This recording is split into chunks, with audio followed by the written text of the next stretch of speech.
শুভ দুপুর বন্ধুরা, তোমরা সকলে কেমন আছো? আশা করি ভালোই আছো। আমিও ভালোই আছি বন্ধুরা। তো দেখো রান্নাবাড়ি চলছে, ভাত হয়ে গেল, আলু বেগুন সজনা ডাঁটা দিয়ে সরষা বেটে তেঁতার চচ্চড়ি করেছি বন্ধুরা। আর এখানে করা হচ্ছে ডিমের ঝোল। আর এখানে তোমার হচ্ছে স্যালাড কেটে রাখছি, আমার শসা পেঁয়াজ টমেটো বেগুন ভাজা বন্ধুরা।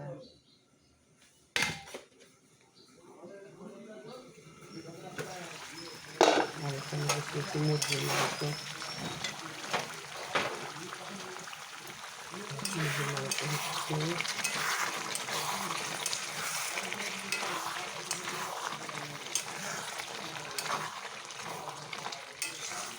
মাংস হয়ে গেলে রান্নাবাড়ি কমপ্লিট, আজ খাওয়া দাওয়া শুরু হবে।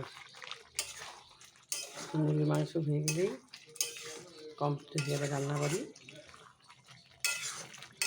খাওয়া দাওয়া করবো। তারপরে তোমরাও খাওয়া দাওয়া করো বন্ধুরা।